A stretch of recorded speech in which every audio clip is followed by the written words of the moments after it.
Okay. I think we'll get started, and Dan Sutherland will join us as soon as he gets at the in the building. So first of all, good evening and welcome to this event, to this Cyber Week event presented by CyberScoop. Thank you for coming in such a large number. Tonight we have a special event. We decided to, I would say, break with the usual, panels, experts, and so on, and we wanted to demonstrate, if you want, something that a little bit of talents, from, I say a little bit because we would like to show more, but 2 hours is already enough, probably for you. So we wanted to break with tradition. Instead of having a regular panel, we wanted to show, if you want, a scenario simulation. And in fact, where it's coming from is we wanted to share with you how our students are learning and the ways that are learning and what they are learning. And so what we did is we used partially a scenario that we are using in one of our programs as a capstone simulation scenario to just kind of verify if our students are capable of doing the job in cybersecurity. And so that scenario has been developed by three, including myself, but three other faculty members. One is here, John Saunders. Thank you, John. Another one is Kathleen Moriarty. I think you will see her on a video. And the other one is Charles Pack, another faculty member. By the way, my name is Frederick Lemieux, and I'm the faculty director for the Applied Intelligence program in the Masters in Cybersecurity Risk Management. I will be co-hosting tonight's event with Maria Trujillo. And she is the program director, the faculty director, and the associate professor of practice for the technology management master's program and the system engineering master's program as well. I would like also to say thank you to Sila Solutions Group that is sponsoring the event and the reception that we will have after this event, and Scott Smith is here tonight to represent Sila Solutions Group.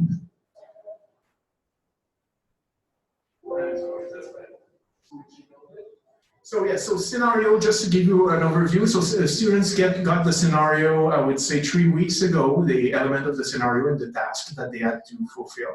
And they had to work on that for the past 3 weeks. And basically the way that it will go is we will take turn between Maria and I to narrate each of the phases. We have 5 phases to showcase tonight. And the students will respond to the task after we read the phase. Usually it takes between 2 minutes and 5 minutes of context to share with you so you understand what's going on. And after they provide their briefing, if you want, to you and to us, a member of the panel will take the lead, will take the charge to comment and to react to the work that they've done, and also to provide insights, let's say if they would have done something differently according to what they do in their industry. So tonight we have people from DHS, FBI, private sector, corporation, and so on. So they have different perspectives on similar issues. So would they do something different and how? So that will be an interesting thing to do and to hear from them. We will have everyone timed and accountable, so we are using that. So yes, I'm sure, yes. and at the beginning, we thought that it will be for students, but I wonder if we will need more of that for the expert panelists. We'll see. Also, in terms of team, I would like to introduce, if you want, our team of expert or jury panel. So we have Greg Conception, that is an FBI Washington Field Office and the Cyber Task Force Special Agent at the FBI. We have Christine D'Souza, a Cyberspace Operations Strategist with SOS International, SOSI. She's also affiliated with the CSFI, the Cybersecurity Forum Initiatives. We have, I introduced him earlier, Scott Smith from Sila Solutions Group. He is the Managing Director of Federal Solutions. And the member that is missing that we're expecting very soon is Daniel Sutherland. He is a Chief Counsel for CISA, the Cybersecurity and Infrastructure Security Agency. For our team, we have John Erhardt that is in the system engineering program, is finishing soon. And he will be playing the role of the system engineer in this scenario. We have Robert Jones that is coming from the Cybersecurity Risk Management program that will be playing the role of the senior IT executive. And then we'll have Michael Mix, which is in the Applied Intelligence program, finishing soon as well, who will be playing the role of the Cyber Threat Intelligence Officer. And finally, we have Jennifer Torren, that is from the Technology Management program. She's also finishing soon, playing the role of the CISO. So with no further ado, I will turn the mic to Maria that will introduce you to the phase one of the scenario. Thank you, Frederick. So I have a timed briefing to give to you. So it's about a company called the Acme Oil and Gas Company. And this company is a vertically integrated company that extracts natural gas and crude oil from ocean wells, processes it, and wholesales it to a relatively small number of customers. The wells contains largely NG, which is natural gas, on a 70% to 30% ratio. All of the Acme's field operations use automated control systems, ACS, for monitoring and controlling, M&C, the product processing and flow. There are separate systems for the platforms, refining processes, and distributions. ACSs are the brains and nervous systems of the Acme's operation. Acme supplies natural gas over a large geographical customer base, including 2 major metropolitan areas, 1 old banking center, and the other hosting a number of headquarters for large commercial enterprises. Acme also has a smaller refining operation where its crude oil is processed. Its primary outputs are jet fuel, delivered to the nearby major airports via pipeline, and diesel fuel, used to power generators on its own platforms. All these details are important to understand the background of the case. With excess sold to the spot market, in times of the particularly low demand, Acme will sell their excess crude production to larger refiners. Natural gas production from each platform averages 185 million cubic feet per week, with NG prices ranging from $6.50 to $10 per 1,000 cubic feet. The platform gross revenue per platform is valued at $72 million annually. A single well produces for 6 years. A platform lifespan is in the neighborhood of 20 to 40 years. Acme, ticker AKC, is a publicly traded company on the NASDAQ exchange. After extracted from the well, separated from oil and water on the platform, and transported to shore, the NG is routed to a refining facility. It delivers its product via the pipeline from its processing facility in large volumes to over 100 major customers. And the last bit, so I do not bore you. NG distribution, welcome Dan. We've already introduced you. Now you know what our students go through when they come to class. NG distribution pipelines requires constant monitoring and control over pipeline pressure, volume flow, temperature, and valve opening. To accomplish this, Acme employs a regional automatic metering infrastructure, AMI. Its components include an extensive network of programmable logic controllers, PLCs, communications equipment, sensors, and actuators. These devices sit along the pipelines at crucial junctions and at points of connections, POCs, also known as gates with some customers. While Acme has a little over 100 customers, they only maintain 12 gate stations. And that's all I'm going to read. It goes on for 15 pages. Right, team? But I think my time is up. Yeah.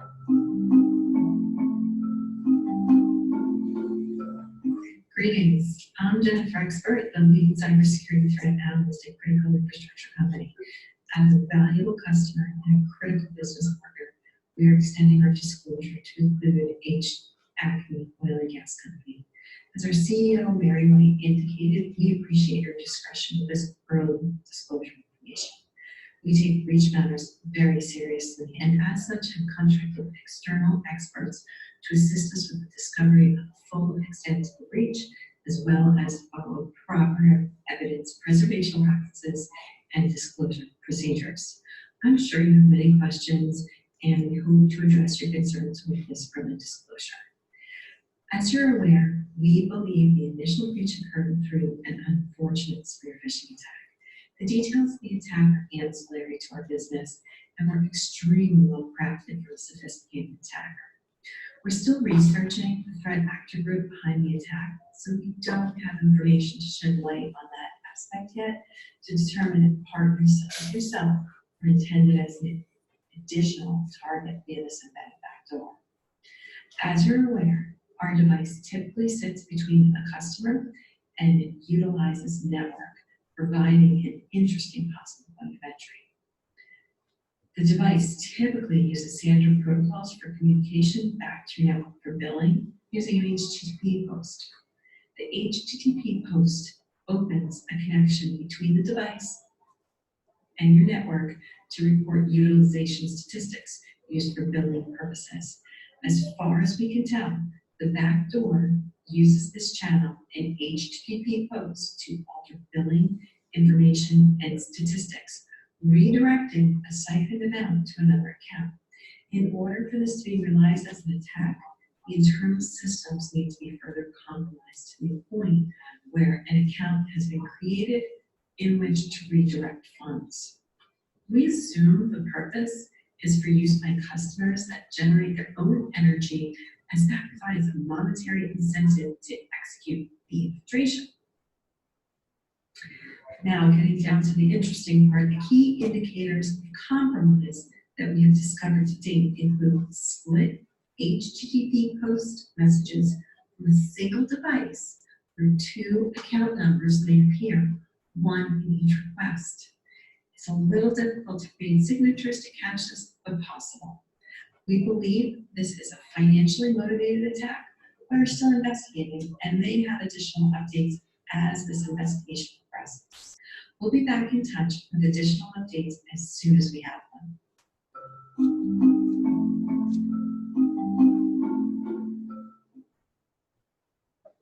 So phase one is described as a spear phishing at a supplier.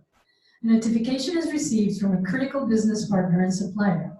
The supplier, a hardware manufacturer of constrained devices used in Acme deployed infrastructure, has been the target of a successful spear phishing attack. The notification came as follows. Mary L. White, Critical Infrastructure Hardware Company, Soder, UK. Date 26th of September. Confidential partner disclosure. Dear valued business partner at Acme Oil and Gas Company, we regret to inform you that the Critical Infrastructure Hardware Company has experienced a breach. I have to talk fast. While the extent of the breach is still under investigation, we are aware that the point of entry was through a very smartly crafted spear phishing attack. Unfortunately, administrators with root access were the target of this attack, and deeper access was gained into our networks through privilege escalation and lateral movement. Exploits possible with the browsers and systems in use by these administrators. Critical infrastructure provider is still working to determine the extent of lateral movement within our network, as the attack began 6 months ago and went undetected for 5 months. In terms of impact to the Acme Oil and Gas Company, we suspect code may have been stolen from the device management interface and that it may have been compromised, adding a backdoor. The Acme Oil and Gas Company likely received shipments between October and November that had been compromised. We believe that the hardware impacted is limited to the Badger AMR line, firmware version 268 released June 19, 2019. While steps are being taken to revert the firmware to the safe version and iterate the code to include expected updates, we advise our customers to roll back to what we believe is a safe version of firmware, version 246 version, released May 11, 2019. We at Critical Infrastructure Company are taking this breach very seriously and are examining steps to better secure our network as well as our firmware and update process. Regrettably, supply chain controls are yet not in place. The device does not have a software root of trust or a hardware root of trust. However, we are examining best practices to integrate these features, as well as ensuring the secure update of code from a trusted source in future versions. Additionally, attestation work has started, but it is not yet integrated into our products. Attestations would provide cryptographic evidence of expected device features and security measures for your control management as you integrate future versions into your infrastructure. We would like to work closely with strong business partners and trust you will keep this in confidence as we work together to resolve the breach, as outlined in our executed exploit disclosure agreement. Individual customer briefings will be forthcoming from our lead cyber threat analysis, Gina the expert, coordinated by your sales manager. Sincerely, Mary L. White, Chief Executive Officer, Critical Infrastructure Hardware Company, telephone. What our students had to do was to create a formal incident detection briefing and answer specific questions that were listed under that. So, students, go ahead. All right, hi everyone. I'm Jennifer Torr. I'm acting as CISO for Acme Oil and Gas, and I'm likely to be fired due to all the vulnerabilities in our network that we're about to go through. So as you've just heard, we've been notified by one of our suppliers about a backdoor in a device that's prevalent throughout our network. And so we're now operating under the assumption that our network is compromised.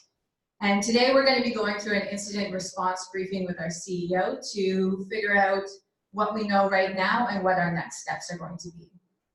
Throughout the whole series today, John will be acting as our systems engineer. So he'll be speaking to our architecture and the impact to our systems overall. Rob is our IT security subject matter expert. He'll be looking at all the vulnerabilities in our system, and there are many of them, and explaining the potential way that attackers can gain further access. And Mike is our cyber intel expert, and he's going to be looking at who the attackers might be and what their motivations might be.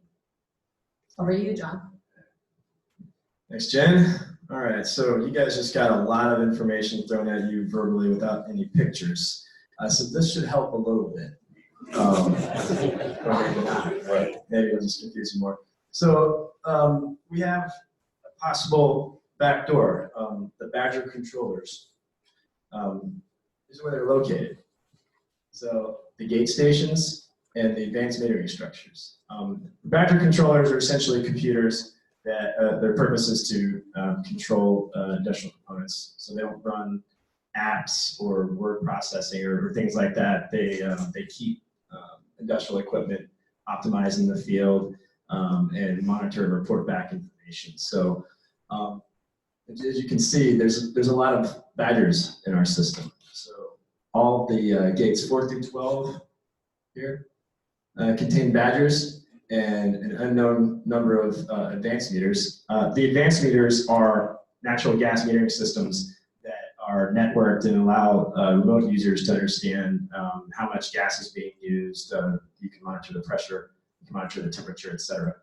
So we have a lot of possible problems here. If you look at this network diagram of the overall network diagram, I've walked you guys through a little bit of the system here. All the communications through these gate stations go to the Acme Regional Center in various ways. One of those is through reserved band radio frequency communication that's actually unencrypted. Another is directly through an internet service provider. So you can see here that the Old Bay gas station goes through an internet service provider. There's a couple of different ways that these things can communicate back to Acme Regional.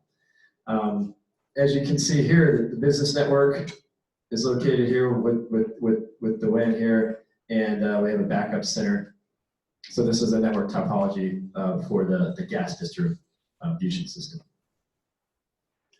In the grand scheme of things, that gas distribution system resides here, okay? It connects obviously to the platform processing stations themselves. So this is where the oil and natural gas is extracted from the ground.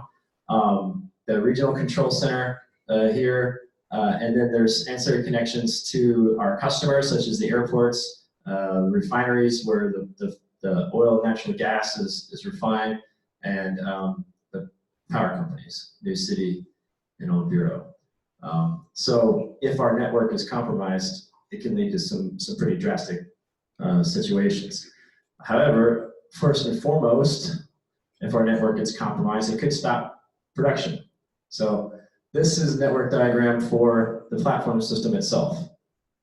So as you can see, it shows the microwave communications back to Acme Regional Center here, okay? And remember the Badger line of controllers is in the gate stations, and that those are connected to the regional center also. So there exists at least a physical way for a bad actor to get into our system utilizing the compromised firmware. So if you follow this down to the bridge, and Rob's going to talk to the vulnerabilities of a lot of these network components, then you can see where the rubber hits the road and the actual processing is being done. So the wellhead units that actually extracts oil and natural gas, the power systems, okay, for powering this stuff, the storage and transportation systems. So all of these systems exist in a SCADA network so that they can all be monitored in near real time by the operators, either on the workstation themselves or even back through to the regional center here. The takeaway for this is that it is possible for these infected badgers, for the backdoor to be utilized by an actor and to compromise the system and stop production. And I'll turn over the impact of what production interruption could be to. Thank you. So right now we don't know who did it. We don't know the motive. We don't know their objective. But we do know what they did do, which is compromise our Badger systems. So from that, we need to start thinking of a way and doing an analysis on what can they achieve or what could they are able to do and what's within their capabilities. So in this stage, we did a what-if analysis, also known as a morphological analysis, which identifies characteristics and you combine them to think of outcomes. So for a direct impact to the production, could be production interruption, because each of those platforms produce $300,000 of revenue per day per platform. So they can stop supply. There's legal ramifications for this, for the spear phishing attack. We can have a drop in our stock prices. There's reputational damage. And then also there can be, like we said earlier, market impact of the cost of energy increase and a disruption of supply in the area. But further than that, if left unchecked, a malicious actor can do a little bit more. So they can begin to adjust levels of gas in a person's home if they are able to compromise the management control systems.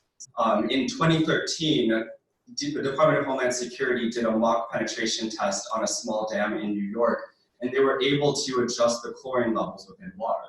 So we can assume that something similar can happen here.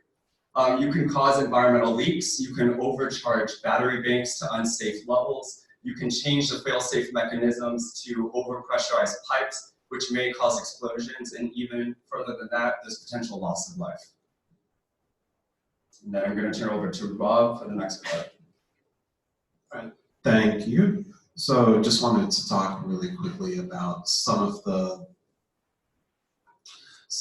data that's at risk during all of this. Customer data is the first point that we have here, and that's because the company is a for-profit organization that requires its customers to generate revenue. And so the badgers provide usage information, but that usage information was labeled as low impact because you need to combine it with a lot of other things to create a problematic scenario. That being said, they definitely have that information because the badgers are compromised. Similarly, if they go further into the network, they'll get information about direct customer data, billing information, addresses, credit cards, the like. That stuff is more important, it's high impact, but it's harder to get to, so the likelihood of that's a bit lower. Similarly with intellectual property, it's the type of data that is more helpful for two types of entities as far as I can see. Direct competitors, so that they can copy trade secrets, copy what our company is doing to make things more efficient on their end, and also other malicious actors in the cybersecurity sort of environment so that they can find ways to refine their attack. And I will pass it back over. All right, so we've got some immediate next steps that we need to take here. The first is we need to call on our legal team. Every call our lawyers need to be part of. They need to be copied on all emails just so that we're protected in case this is much worse than we think it is. We also need to call in our PR firm. Again, we don't know how badly our network has been compromised, and we need to be ready for worst case scenarios. On the technical side, we're going to call in our forensics third-party team to work with our internal forensics team, and they're going to start to do some analysis on our systems, log analysis, traffic analysis, to figure out how we might be impacted, the extent to which our network may or may not be compromised, and then figure out where we go from there. We're also going to roll back the firmware on those Badger devices based on the recommendations of our vendor to the most recent safe version. And finally, it's up to our CEO to decide whether or not we want to call in DHS and the FBI. We're recommending not to right now, just because we don't really know much about what's happening, and we want to do our own investigation first and potentially protect against this information getting any further than our company right now. That's it. Okay. Scott, would you like to proceed? Am I on? Oh, perfect. Okay, thanks. First off, I think this format is really cool.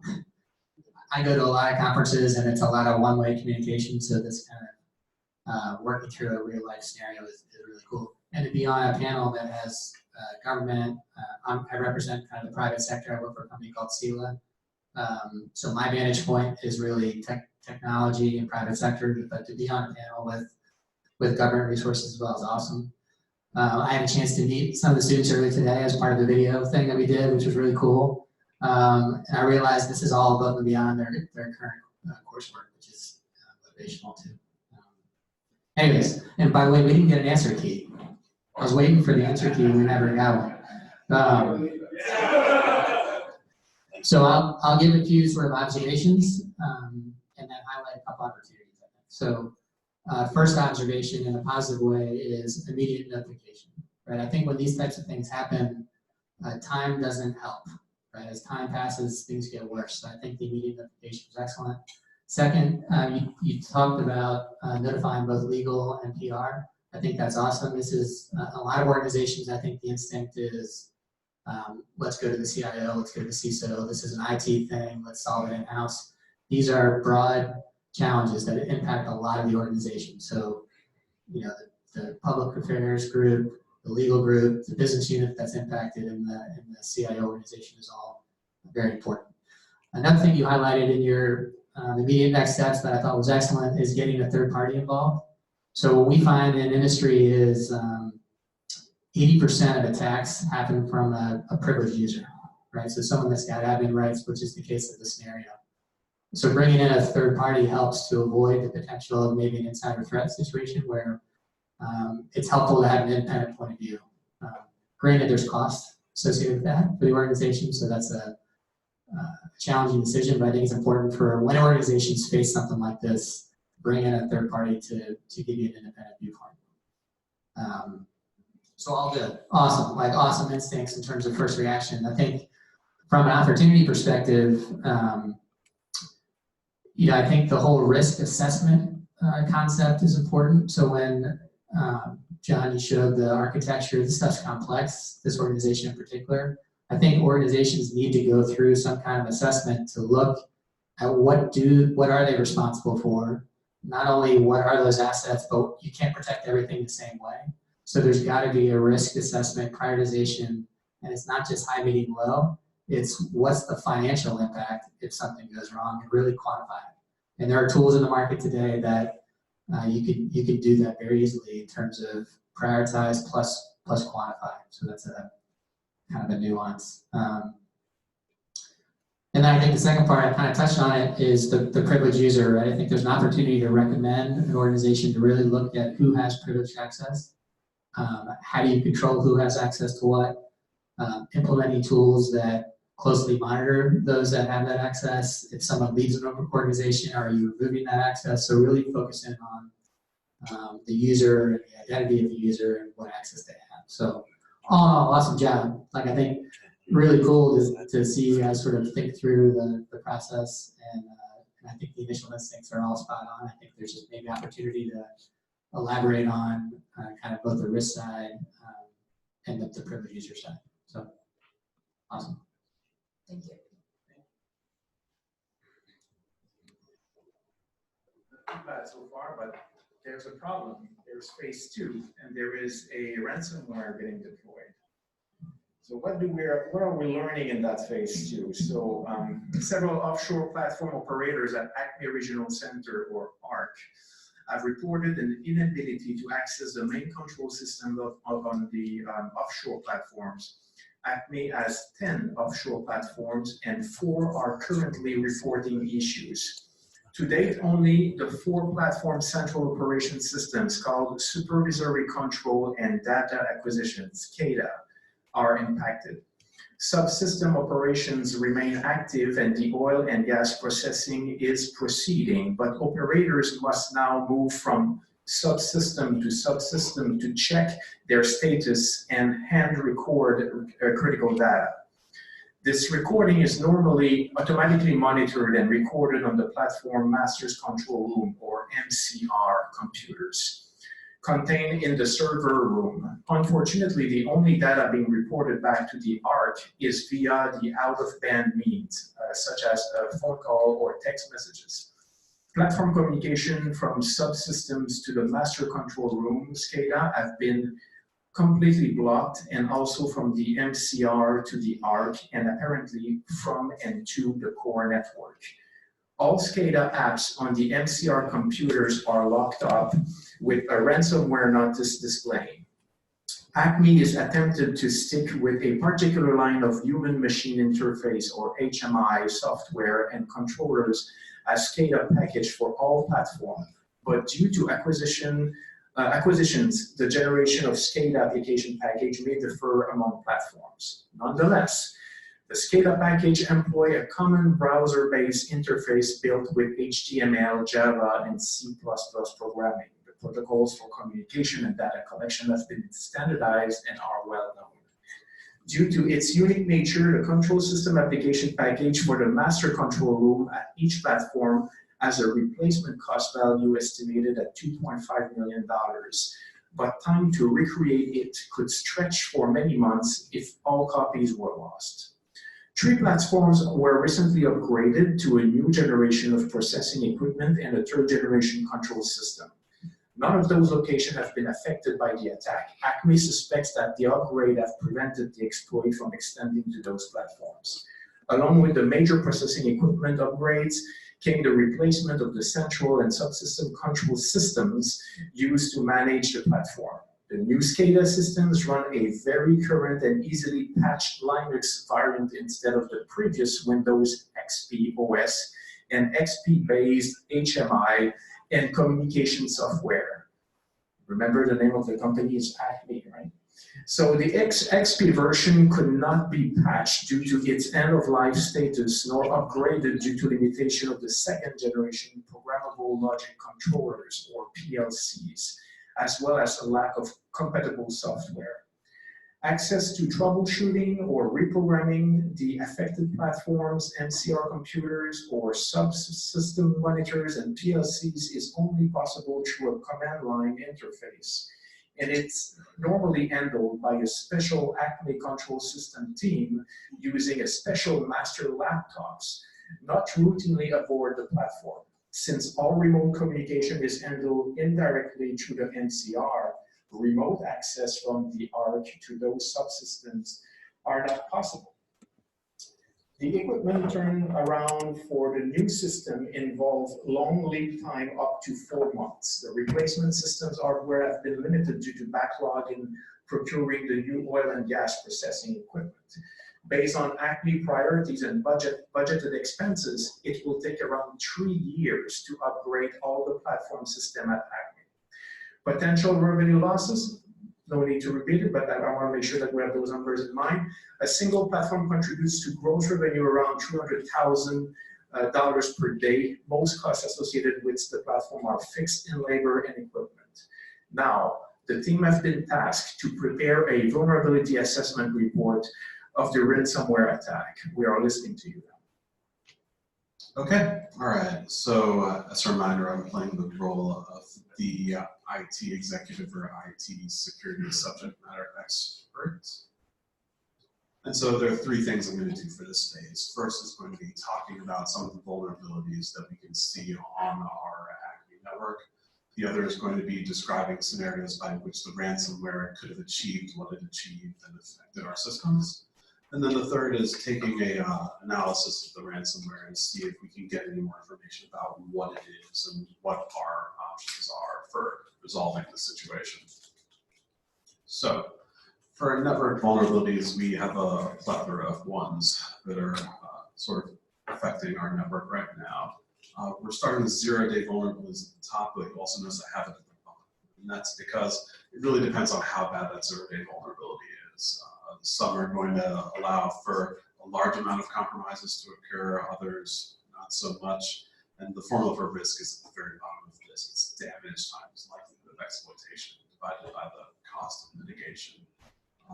In the end, everyone has to really deal with zero-day vulnerabilities as a thing that sort of exists. So your cost of mitigation, a bit difficult to calculate there, even though the damage might be clear. Insecure network topology. So we have that as a problem because, as we showed on one of the previous slides, there's no mention of really intrusion detection systems on some of the networks. You'll see some on the platforms, but there's nothing really in other networks like your business network, your corporate network. There's no firewall notification there. There's no antivirus. In addition, you have connections between the gate and the business and corporate networks through a wide area network when it really only needs to connect just back to Acme and regional control.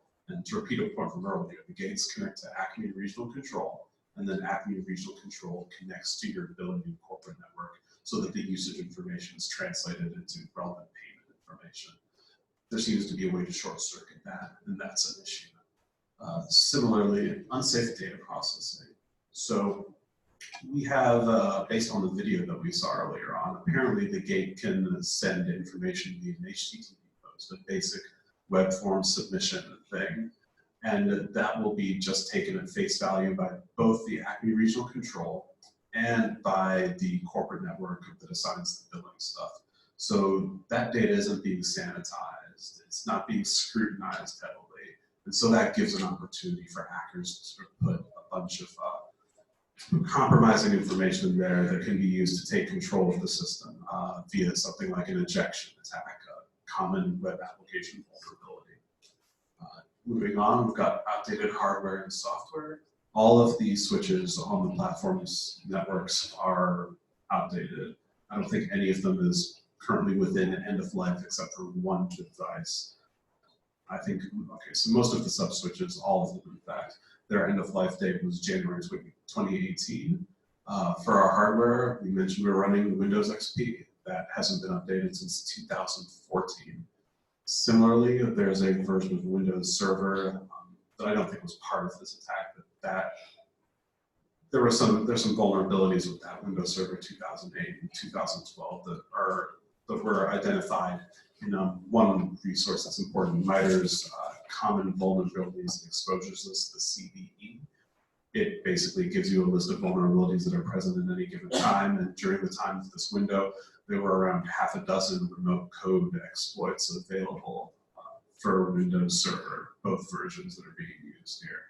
We're not going to say that that was used in this, but it's a possibility depending on what the data ends up showing. We're not at the data collection point yet. We have unencrypted data because there's no mention of encryption happening on a corporate network. And you'll see later on as we go through this that if the data is encrypted, then some of the things that happen become a lot more challenging and unlikely to have occurred. We also mentioned the unencrypted data between the gate stations and Acme regional control. Unnecessary user accounts were mentioned, and that's specifically with reference to Acme regional control. So there's an opportunity for privilege escalation. hackers get control of one of those user accounts, and that user account just happens to give them more capabilities than they had previously. They can leverage those capabilities to compromise more computers, given that Acme Regional Control allows you to connect to everything, including the platforms that are affected with ransomware. That's a significant thing to take note of. Widespread use of unnecessary protocols. There's some things that just aren't locked down on our network. We're using a protocol to easily catalog the number of devices on the network.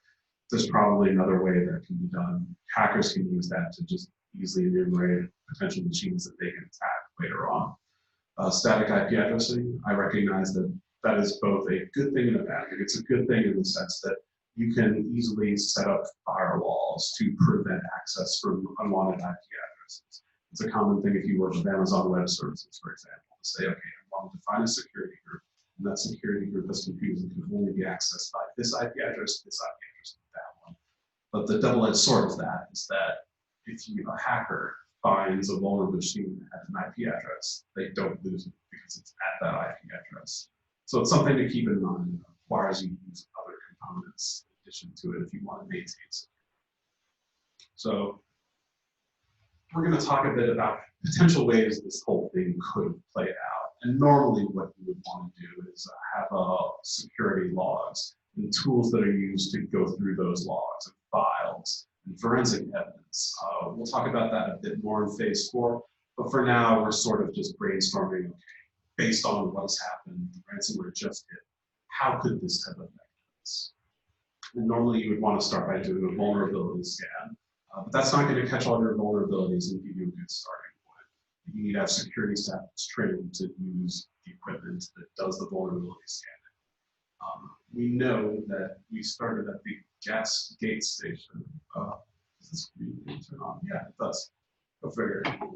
So the gas gate station is where the badgers are installed, and the badgers have a back door.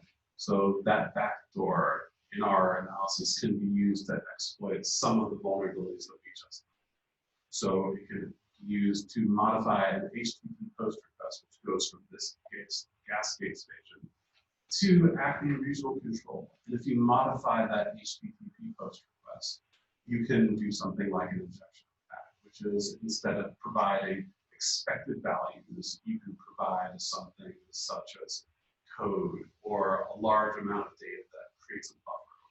You want to make the computer Acme Regional Control receiving that badger data crash in an unexpected way, so that you can take information from whatever area and gain control of the flow of programming. There's a research paper called Smashing the Stack Fun Profit by Aleph One. It's like 10, 15 years old. It'll tell you how to break into a Windows XP machine. And that's relevant. I don't think that there are Windows XP machines with regional control. I think those are on the platform. But the principles still apply. You want to use an injection attack, break in here, and then once you're in regional control, use those undeleted user accounts that we talked about earlier to do privilege escalation, eventually get control of something and communicate with those platforms. You might have to do some lateral movement here to get to other machines before you can achieve that privilege escalation, but eventually you're going to privilege escalate where you can communicate with your platform. So this is the platform as we have stated before.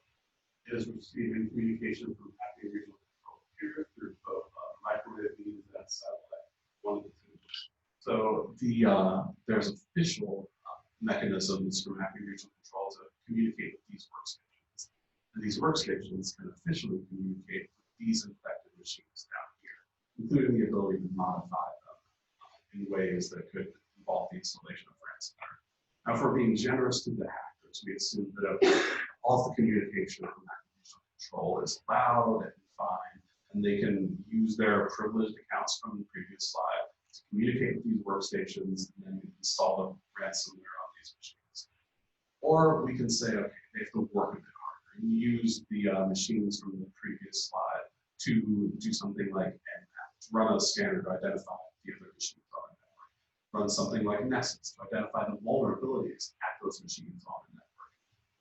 The end result is going to be the same because we know that we do end up seeing ransomware on these I'll point out that on the slide, these switches, there is a vulnerability that was exploited last year around April, which essentially, so people that perpetrated this is a hacker who called GHH, don't know who's in it, but they sent a message to networks in the nation states that are antagonistic to the United States. And they had messages saying, don't mess with our elections. And during the process of that attack, they shut down all of these systems. So that would explain why we cannot get any network traffic from these platforms back to the ARC. There is historical precedent for it. And it's really recent. So yeah. Lastly, I'll go on to just like malware analysis. If you look at the malware notifications here, the logger here, same components, exact same order. Thank you. I warned you. Christine. Thank you. Hey, ransomware, right? Okay, I love ransomware. I mean, it's such a clever invention, right? So back in the day, like 5 years ago, 10 years ago, before ransomware was really huge, it wasn't so difficult for larger organizations, big companies to get on board with needing security because they weren't afraid that hackers would break in and steal their secret sauce. They were worried about their intellectual property, right? That was a big concern. And there was so much struggle to get small businesses on board, trying to convince them that they need to implement security procedures because they would justify and be, oh, I'm just a small company, I'm just a little guy. Who's interested in me? Who wants my information? I don't even have anything that interesting. So, you know, it was difficult to get small businesses to understand the importance of really implementing security in their infrastructure. But that's the beauty of ransomware, right? It's no longer about the information. It doesn't matter what it is. If I'm a threat actor and I'm deploying ransomware against you, it's not because I necessarily want your data. I don't care about your cookie recipe. I don't care about the photos of your grandkids. If you don't really want that, I don't care, right? That information and that data, it's not really important to me, but I know it's important to you. All I have to do is infect your machines, and if I can lock down some of your data, some of your files, right? Hopefully it's important enough to you that you should pay some money for it, right? And now I no longer have to do all this analysis and recon on a specific company trying to just steal these specific files from them, right? I can just pray and pray so whatever sticks fits and maybe someone will pay something or something, right? Obviously, that's not the case with this. They could be stealing specific information, so that is a target. Acme organization is a very juicy target indeed. But that's what's so great about ransomware. It's no longer I want your data. It's just I know it's important to you. And so I'm so excited to see there's a ransomware component to this. We won't be talking about I'm so passionate about ransomware. Okay, so I'm phase 2.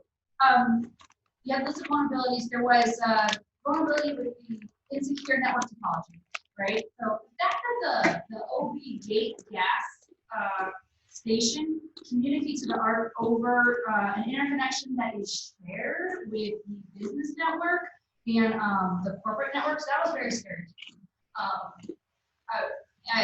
Unfortunately, though, it's not terribly uncommon. In all of the ICS engagements that I've been involved in, you know what percentage of them claim that their operations network and their business network never touch? 100% claim they never touch. All of them. They say, oh no, they never connect. Of those, you know what percentage of them we found actually do at some point actually do connect?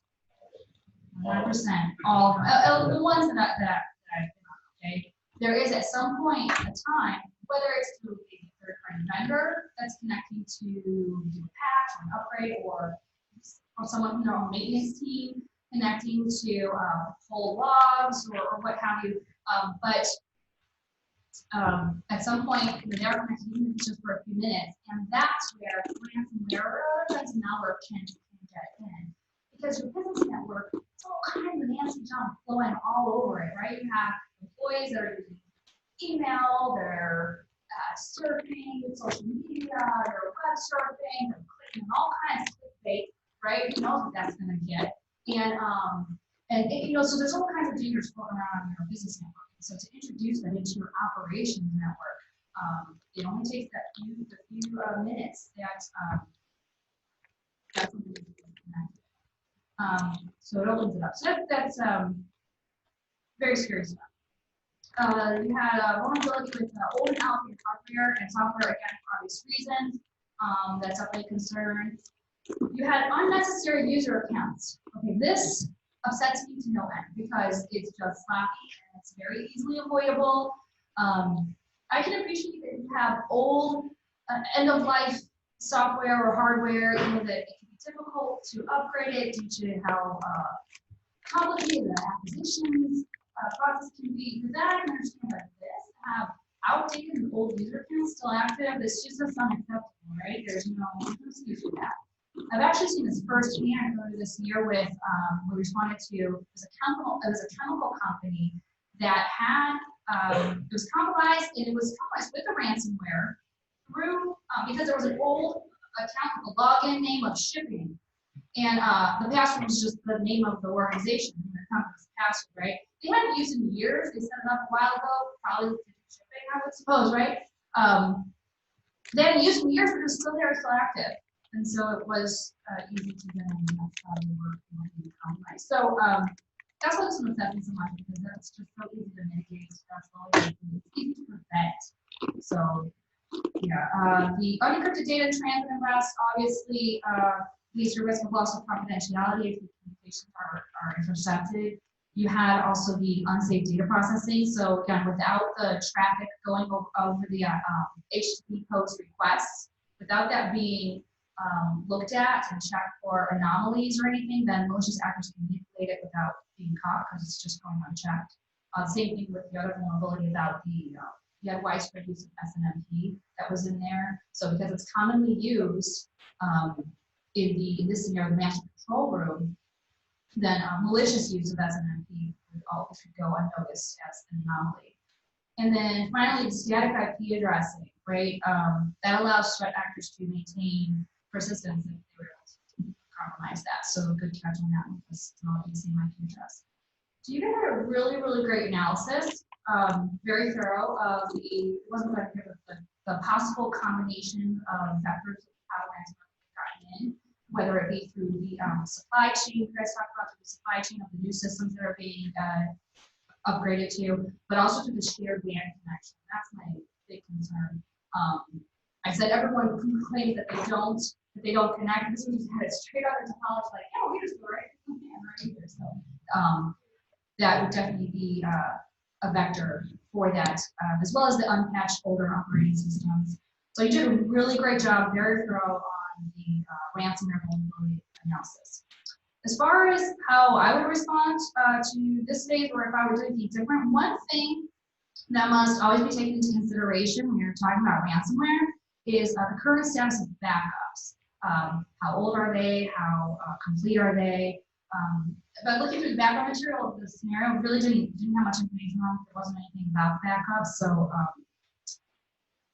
that was something to look into, especially for phase 2, because it specifically states that they're asking for $250,000 to unlock the files. But it costs them, they're losing $300,000 a day. Per platform, per day. So in phase 3 is where we go through. Yes. Analysis. Another recommendation that I would give to the organization would be to perhaps hire some temporary help to help with the upgrade. You're talking about it takes 3 years. They're saying that new equipment turnaround is delayed because of a backlog, and it'll take 3 years to upgrade all the platforms. I mean, 3 years, we all outdated already, So maybe, even though it's not necessarily current vulnerability, I would recommend getting support employees to help with the process of upgrading and refreshing the system. But other than that, great job, really great analysis. Thank you, Christine. Are they getting their A so far? Okay, on to phase 3. We're halfway there, guys. Do or do not, so there is no try. Much has been learned about the ransomware deployed and the state of the platform management system. Assessments of the management options have been produced. The on-site team at one location believes they have devised a plan to recover management access. The team thinks they can reroute management of systems at the time to ensure uptime for all managed systems and devices, while individual management systems are reverted to a prior state from backups. However, this plan is not without risk on two fronts. One, the systems will still be vulnerable to the point of entry used by the attacker since the systems are end of life. It is possible that the attackers will retaliate and increase their demands if this route is taken. Two, system downtime could result, preventing access to manage critical components of the extraction and separation process for sets of systems and devices during the recovery process. The risk management process may also consider if any of the pipelines can be shut down temporarily until the new systems arrive. If they go ahead and pay the ransom, this may alleviate some costs, but value judgment is needed. Acme is located in the US. What are the applicable laws to be considered in terms of paying ransom for this type of attack? Thinking back, what are the presumed objectives of the attacker? How do they factor into the decision process? What next steps might the attacker take for any decision made? If the ransom is paid, have the attacker's objectives been met? Were they really after money or the impact to Acme? Is the scope of the attack limited to these systems and what has been detected to date? Based on the ransomware attack scenario, students, please evaluate the risk of fighting or paying the ransom. The risk assessment briefing is what we expect from you. All right, so I'm really happy to hear that Christine loves ransomware, but we're not so happy with it right now. Okay, so we've got a demand for $250,000, and we've been given 48 hours to respond. A little spoiler alert here, we're not going to pay that. So at this point, we're going to explain to all of you how we went through our decision-making process. We're going to look at the standard response to ransomware and the best practices that we should be using there. We'll also look at the potential motivations of the attackers based on our understanding of the threat landscape in the oil and gas industry, because that should give us some insight into how to respond. And then we're going to do a risk assessment to reach this decision. So there are a few reasons why you shouldn't pay the ransom. The first is you don't really know if you're going to get access to your system again.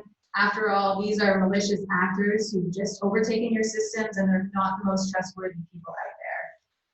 So paying can also encourage further attacks or requests for more money. One example of that is in 2016, the Kansas Heart Hospital was the victim of a ransomware attack. They had a very small ransom that they were being requested to pay. They paid it. They didn't get access to their systems. And instead, the attackers came back with a significantly increased demand for more money. So in general, these are some key reasons not to respond.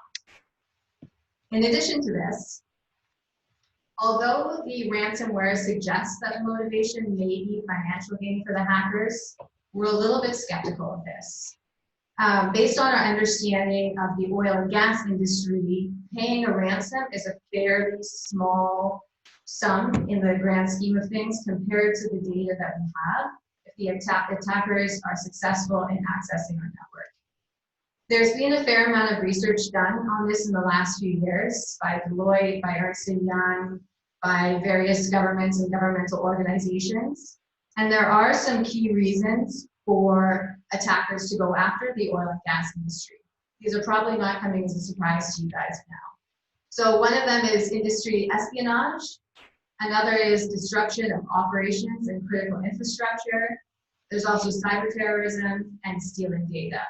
And all of these are really significant for motivations for attackers, especially if we're thinking about nation-state attackers.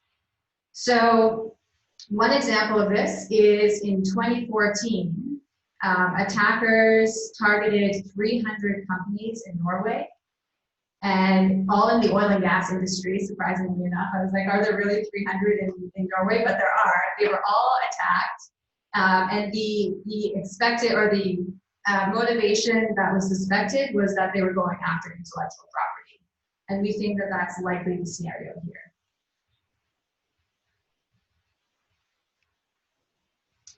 And then, this is good news. This is the first piece of good news that we have, and gives me a little bit of hope that I may not lose my job, is we have backups. We do have backups, and we also know that they are clean. So our course of action is we are going to restore our systems from backup. We're going to do it one at a time. We're also going to cut off, before we do that, we're going to cut off access to those platforms from the rest of our network, because ransomware can spread throughout the network, and we want to make sure that doesn't happen, or we're in really big trouble. So we're going to back them up one at a time, and we think that this should be successful. Quick sidebar here, how do we actually know that our backups are clean? So we use hash functions to verify the data's integrity. What this means is basically we take our backup, we compress it into a file, and from that we calculate a hash value. We then store those hash values in an offline system. And so what we've done is we've looked at the hash from our backup system, we've compared it to the hash in our offline system, and the two of them match. So that's how we know that our backups are actually clean, and we're pretty happy about that. So on to the risk assessment. We know that we're not going to pay the ransom, and we know that we're going to go ahead and restore our systems from backup. Those are the two assumptions here. There are still several risks that we need to take into account given this course of action. The first is an attack escalation. So Rob went through a very thorough explanation of our many, many vulnerabilities. We still don't know how far into the network the attackers have got. We don't know where else they may be. So there is a possibility that they may escalate the attack. To mitigate this, as we mentioned, we're going to disconnect these infected platforms from the rest of the network. We're going to restore the systems one at a time. And then we're also going to deploy a defense in-depth strategy, which basically means implementing tools such as firewalls, intrusion detection systems, and logging and monitoring to try and reduce the potential for further attacks. The second risk is system downtime. So we've calculated that for every platform, it's going to take 4 days to restore from backup. That's an estimate that we're pretty happy with, but of course, things can go wrong, and there's a lot of pressure to get the systems back up. It's costing $300,000 per day per platform. So we want to reduce this as much as possible. And the way that we'll do that is we've got our most senior experts on the job. Many of them have been here for decades. They know what they're doing. We trust them to be able to get the systems back up. We're also going to restore the systems one at a time. So if something, we restore the first one and something goes wrong, we can reevaluate, figure out what course of action we need to take. We're not going to take any shortcuts. This is going to be a little difficult to follow because we are under a lot of pressure right now against significant financial loss as we are restoring these systems. But it's really, really critical that we clean up our systems, that we do it in an organized way, and that we don't take any shortcuts. We're also going to have our quality assurance staff there checking everything as we go through to make sure that we've done it to the right standards.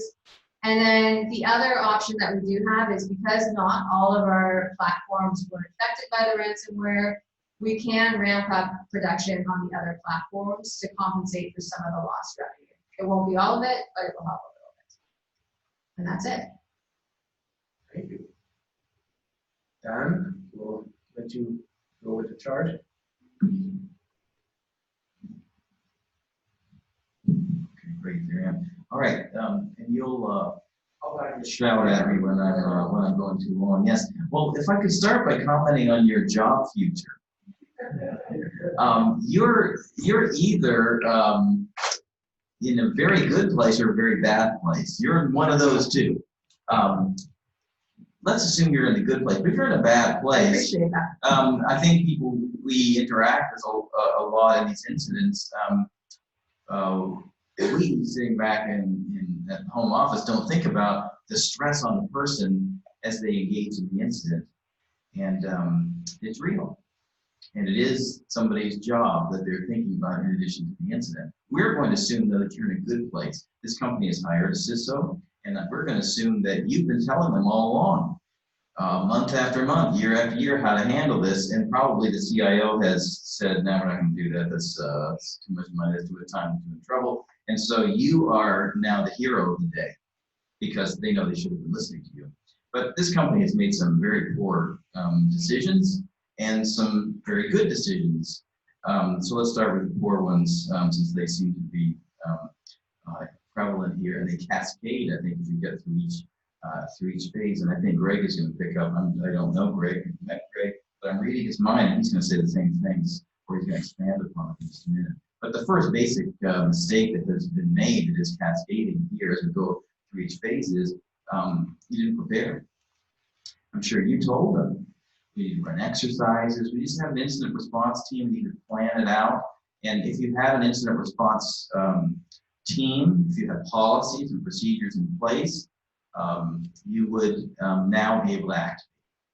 And if you'd exercise them, everybody would know how to handle these situations. And you didn't, and they don't, and it cascades. For example, you, in the first part, you said, our legal team must be contacted. No, the legal team is on the incident response team. We need to be contacted. Of course, they're here. They're on the team. So it's communications with ER and all the rest. You already know what outside law firm you're hiring. You already know what incident response company that you're hiring. And then it cascades further into the statement that was made, that a decision has been made that we're not going to bring in the FBI or Homeland Security. And the way the materials read is that we're going to leave that decision to the CEO. This is a major, major mistake that has just been made. And you see it as the event goes on. And now you're in the middle of ransomware. And who in the world are some of the top experts in the world in analyzing malware, ransomware malware? It's organization in mind. So you're out there, I think one of the good things that this company's done is you have a very smart team of technical experts. You're doing an amazing job. But you want our help. We've seen it all. And we have hundreds of people who do nothing but this. And so now you're analyzing malware and you've never called us and engaged with us. And I think there's so many other ways that we both could have been a help. When you prepare in advance, you have a decision tree for a CEO who's going to make that call. And the advantage of calling in the FBI is this and this and this. The advantage of calling in Homeland Security, CISA, Cybersecurity Infrastructure Security Agency, the component of DHS that handles is this and this. We work together, so you call one and you're gonna get the benefit of having both. But so there's just I think some key issues that have crippled you before you ever begin to get to this stage. Now, as far as good decisions you've made is don't pay the ransom. That was a good decision. I think it's a tough decision. I have a friend who, one of the attorneys who works for me is now in a private law firm. She just told me that insurance companies compensate for paying the ransom. So one of the things, if you have an cyber insurance, they compensate you for your losses. And one of the things is the loss that they will compensate for is paying the ransom. I think it's very interesting development. We always strongly advise, I'm sure he's going to say it again, do not pay the ransom for the reasons that you laid out. But I wonder if your decision-making process would have changed if you didn't have clean backups. Now the decision-making, the calculus is different. It's nice that you've made the right choice as a good citizen, a good corporate citizen, but it also, it's good for you. I mean, it works for you. When it didn't work for you, you're going to be a good corporate citizen. That's the question. But we all need you to be a good corporate citizen. The more you pay, the more people pay, the more this is an effective line of work, and more and more people are implicated. This is a very complex fact pattern, isn't it? Particularly your presentation in the last section, just analyzing it, was very complicated. And my reaction to that is that's very typical. I think we almost never see an incident that doesn't involve something that is very complicated. These are machines after all. Maybe that's an obvious point, but it's not so obvious because we always want to act. Okay, so here's some implications of something being so complicated. One is you've got to accumulate facts. However, if there's people who want to talk, stop talking. We must accumulate facts. That's why in a situation like this, you hire a law firm. And a law firm comes and quarterbacks this event. The law firm is in charge of this event. The law firm hires the outside firm. The law firm integrates with the FBI. They've got people in their law firm who used to be in the FBI. They know these guys. So the law firm quarterbacks the whole thing. And lawyers accumulate facts. The other reason why you bring in lawyers is because you have attorney-client privilege. But they also are able to tell you, we better regulate we better notify our regulators, etc. Those kind of things. The second implication of a complicated fact pattern is you act in haste and you repent in leisure. You start talking, you start notifying, you tell the public something, and then 2 hours later or 2 days later, it wasn't that, you got a problem. And there's a balance that you have to draw. We saw it in the OPM data breach where it was hours demand, it was our situation. A few hours after we thought we knew the situation was a different situation.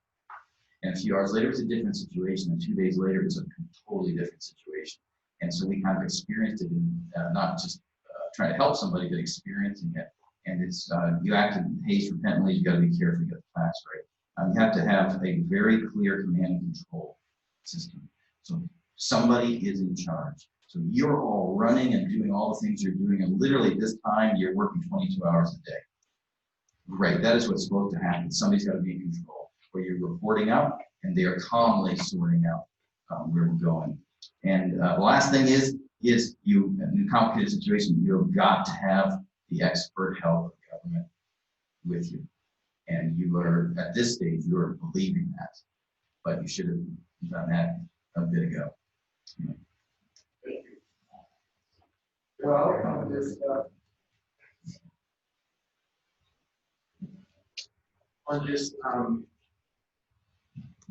on these wise words, phase 4, FBI and DHS get involved.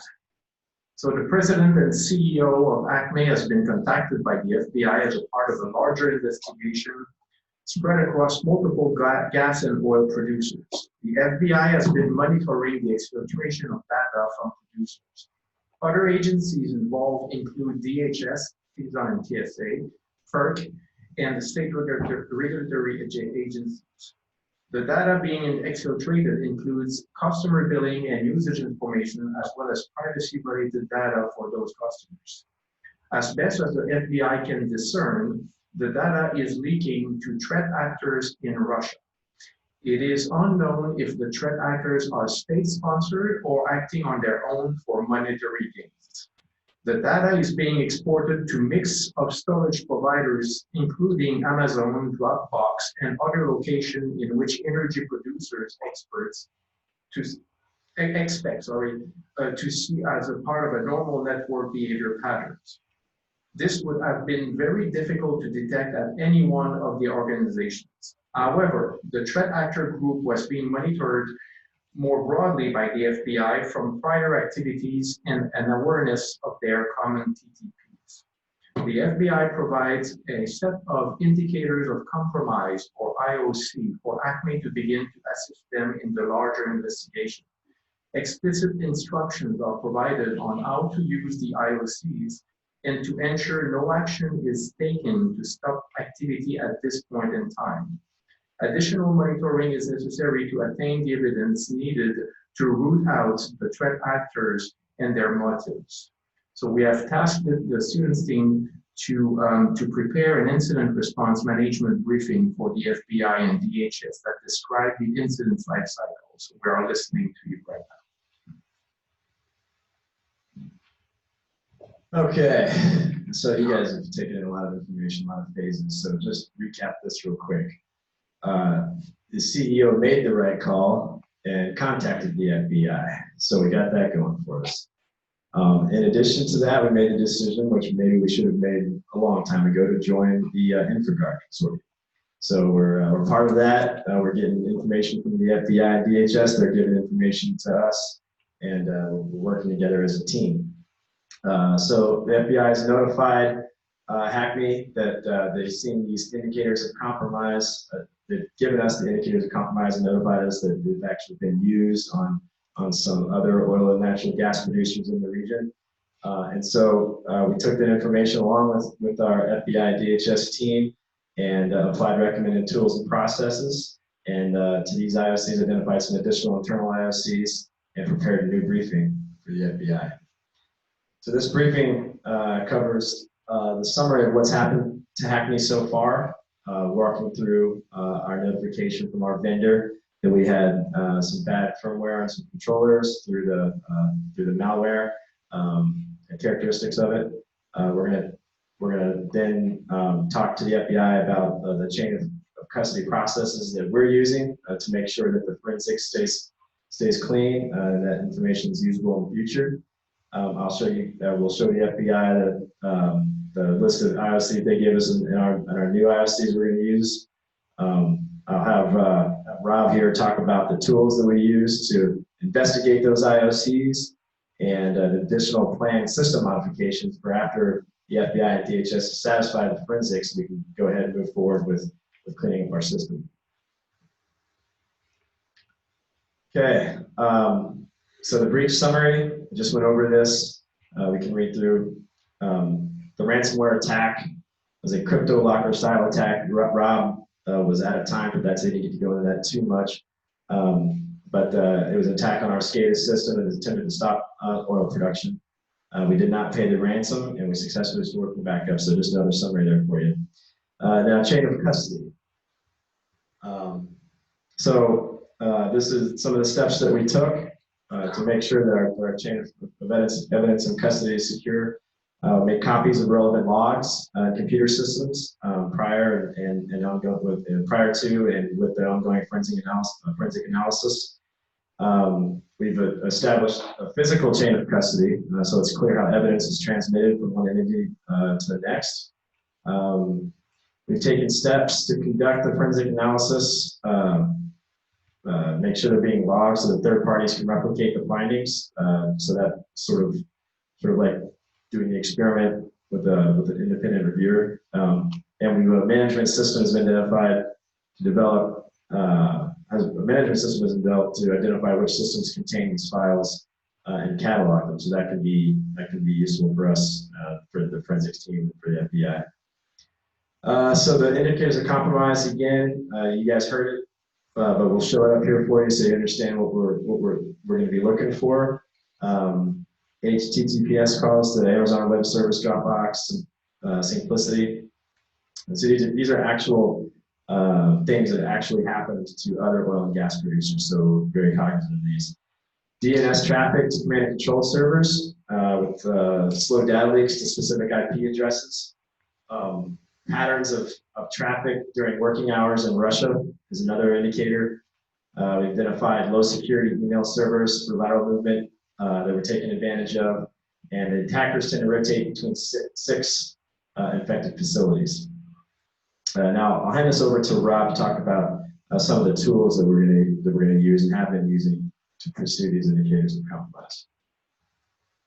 Yeah, thanks.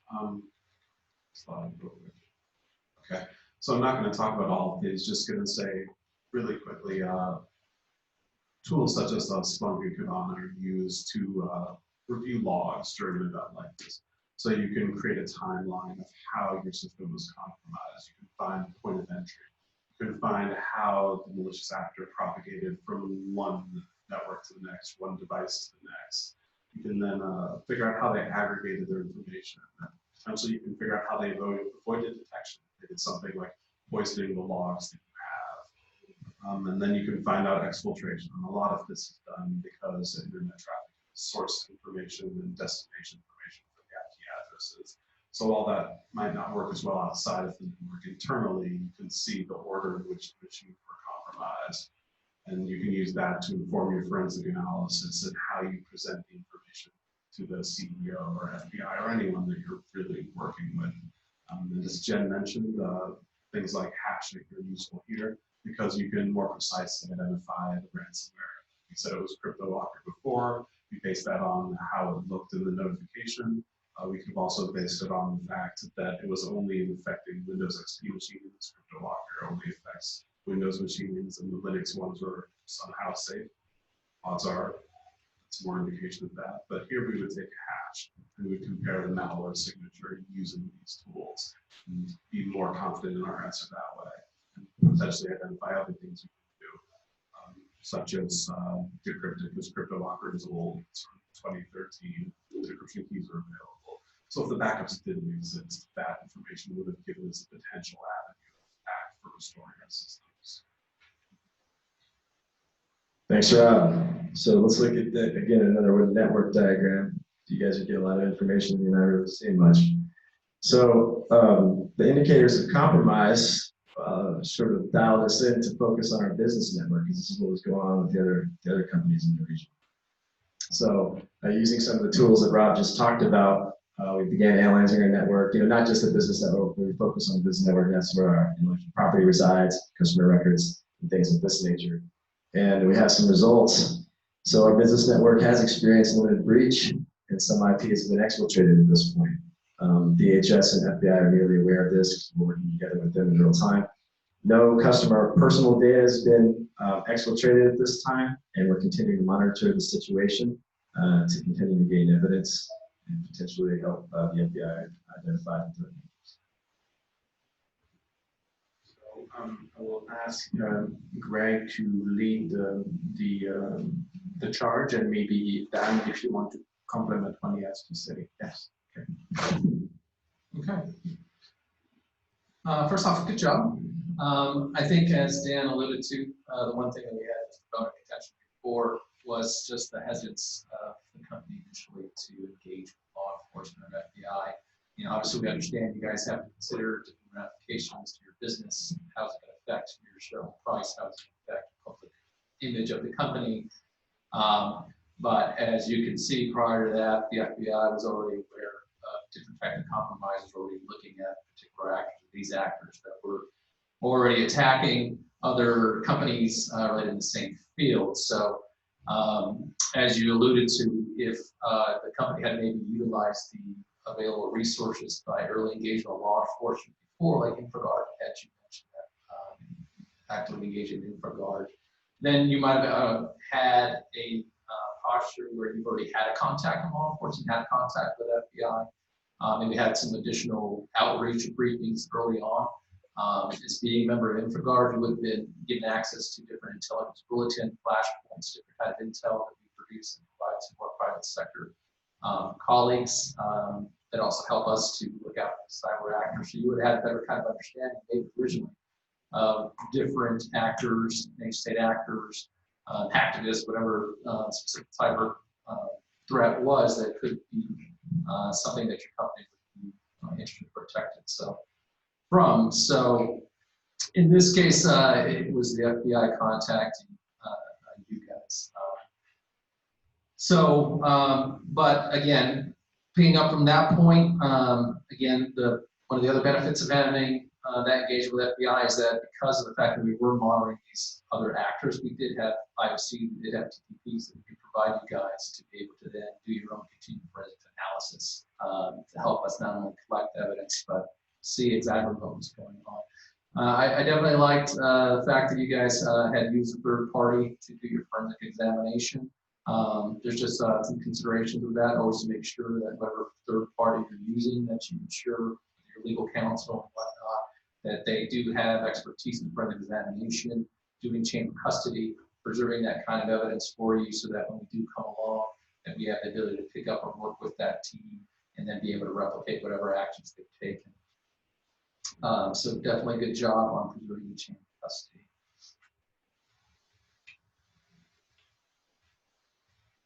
In terms of, again, some things that the FBI can provide if you provide bringing us in at early notice.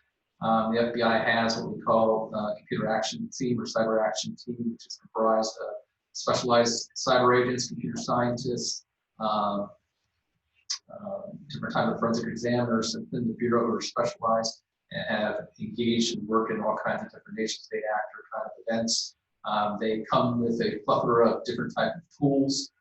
Some of the tools that you talked about that you would use to do the type of forensic examinations. We have similar type of tools that we've kind of tweaked and used in various different investigations that kind of work within the companies that we either use access or get consent to provide that type of monitoring for network mapping, die packs, other kind of things, to be able to work more effectively with the victim company, so that as we are in there, we're doing a better job of identifying those actors, mapping out exactly what kind of intrusion is happening, what kind of ransomware might be used, and other intel that we have to bring better guidance as to what kind of actor may be actually guys in the system. I'll just toss a couple of things. You've briefed us, which is great. And are you aware that when you briefed us, you have not briefed your regulators? Your regulatory agency, Department of Energy, I would gather, in your context, is a separate responsibility that you have and would have had your general counsel would have been, hopefully, all over that from the beginning. But we're not going to pass information to your regulators. You share information with us, and that's the benefit of one of the benefits of working with us is you can share information with us, and there's a variety of legal regimes that protect the sensitivity of that information. And one of them is we don't share with the regulator. Who's your problem at this stage? One is your regulators, who are enforcement bodies also. A second is if individual private personal information is lost, your problem is the state attorney generals. Those entities at the state level are very active now, and increasingly active now, in taking enforcement actions against companies that do not have appropriate privacy protections. So what's your strategy for dealing with the state attorney general, who, in your case, a number of different states? Another problem that you have is a plaintiff's counsel. Everybody's trying to find a class action lawsuit that they can make something out of. So those are kind of your problem areas. Who's your boss, and what do they care about? Your boss really is the board of directors. CEO is also on shaky ground. The board of directors aren't on shaky ground. What do they care about? Is money, bottom line. They care about making money. What is the impact on all this? They're also not technical people. So how does all this translate into their language in ways that they know that you're that we've got a handle on this and communicating effectively with the public? They will, my sense is they will feel more comfortable that things are under control if this phase had been part of phase one. So they walk into the warehouse where all your guys are, and they see that FBI agent. That's going to make them feel better right from the beginning, or one of our guys.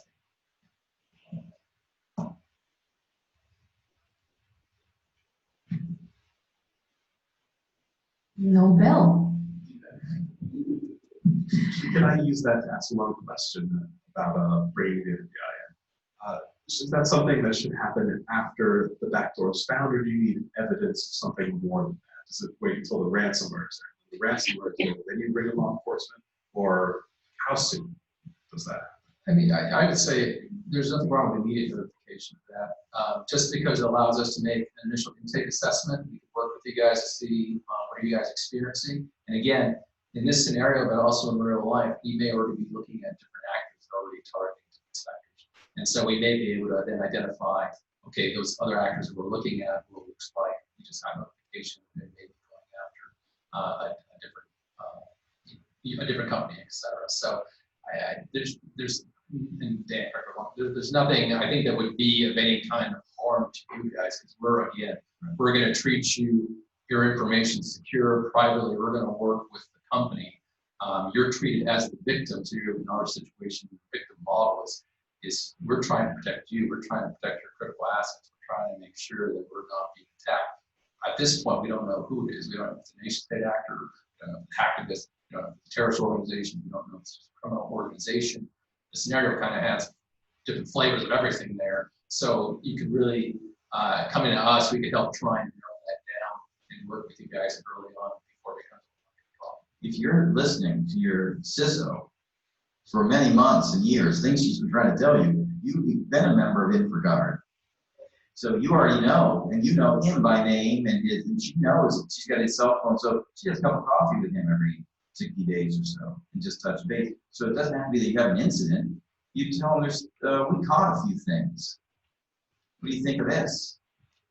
Or you'll have a relationship with us, or your information sharing and analysis center, which is part of your sector, or others. There's a web of resources that you have, and if you're in the game listening, and she's advised you to, you've got a variety of resources to help you sort these things out.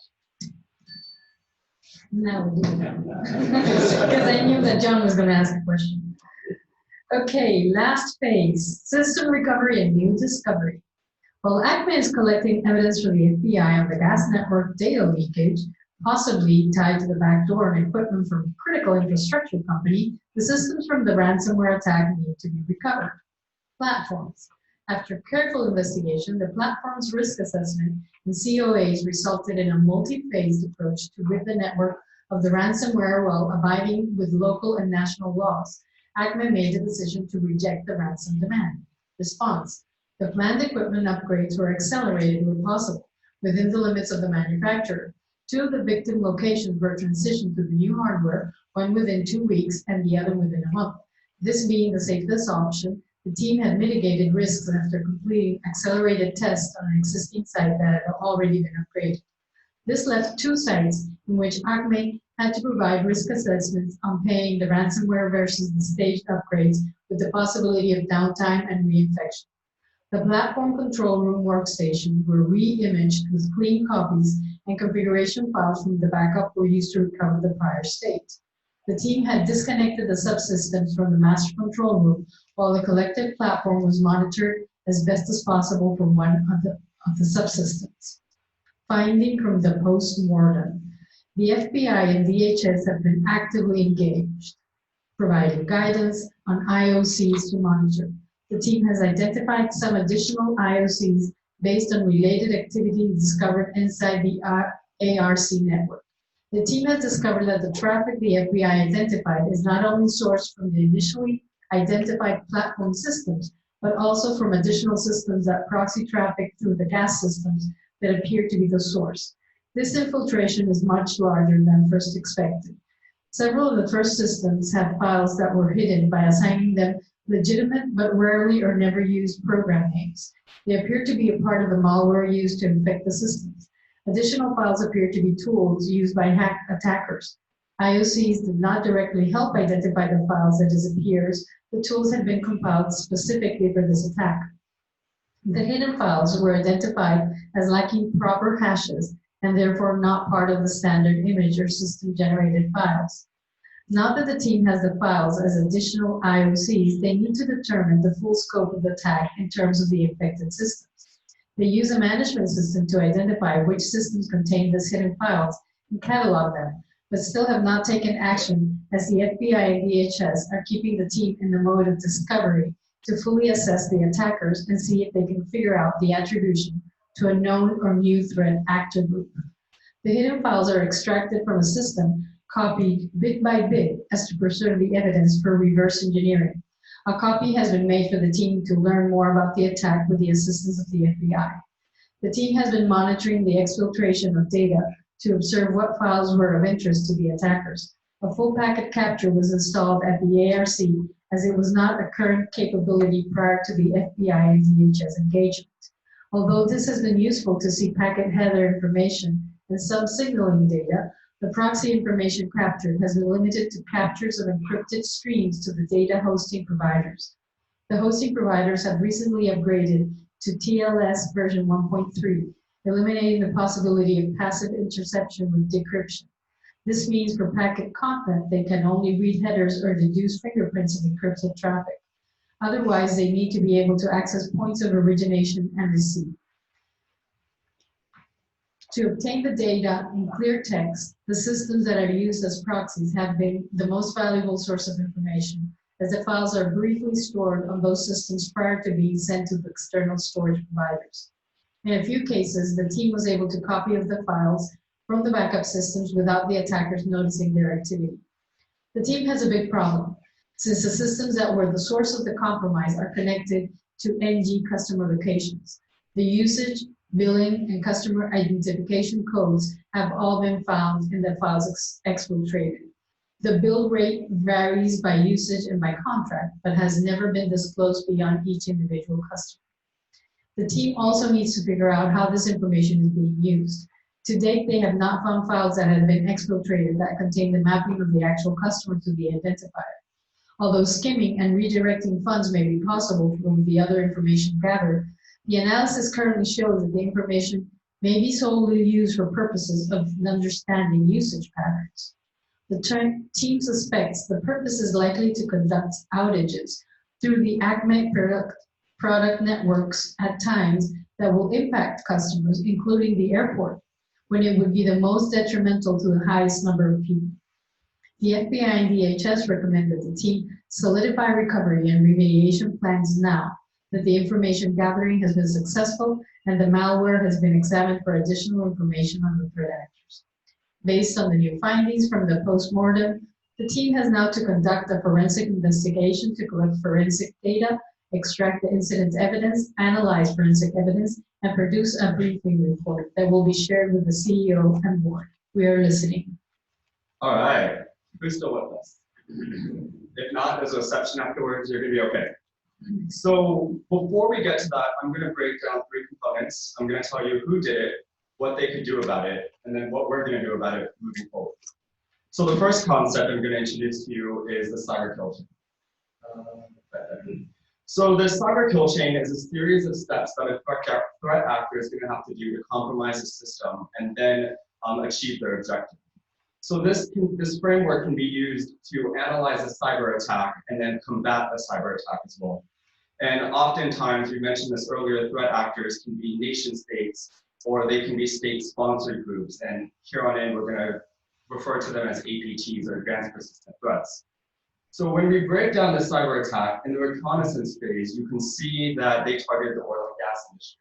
The intrusion was with a spear phishing email with a backdoor into the Badger. The exploitation was that backdoor, which exploited browsers that the administrators used.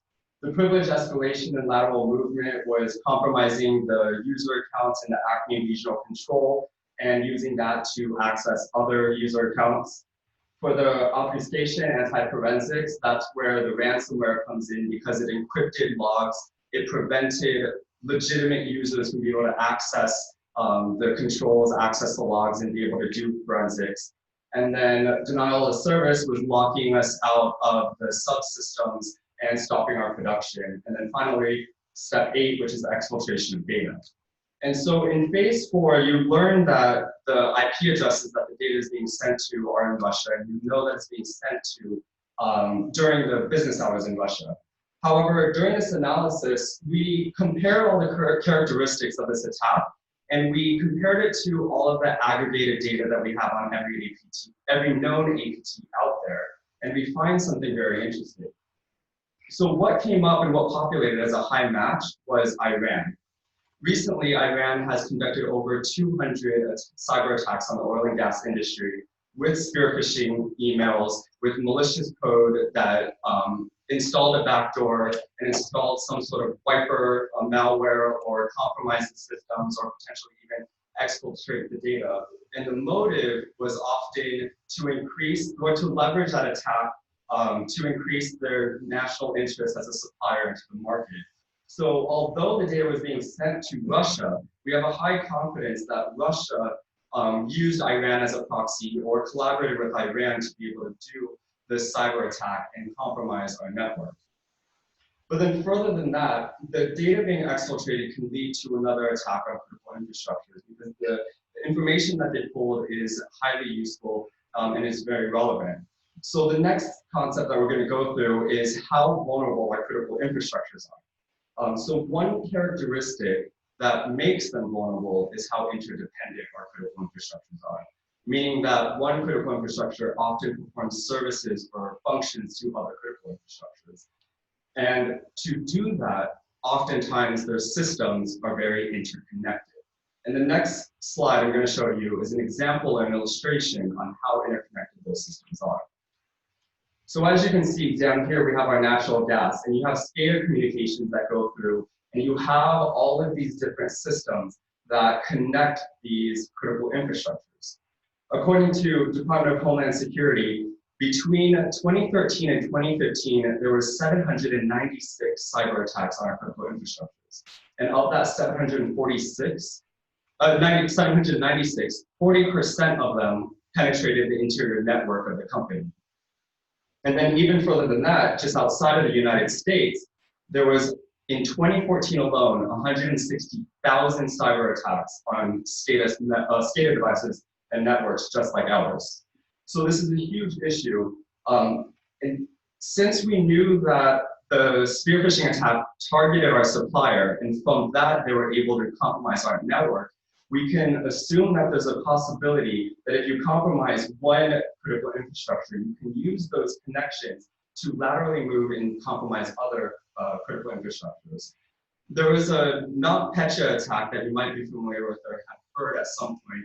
And it is a cyber attack that compromised over 2,000 organizations around the world and brought down hospitals, brought down airport networks. So this is a really huge possibility. However, I don't mean to be an alarmist, but I did want to bring attention to the fact of how vulnerable our infrastructures are.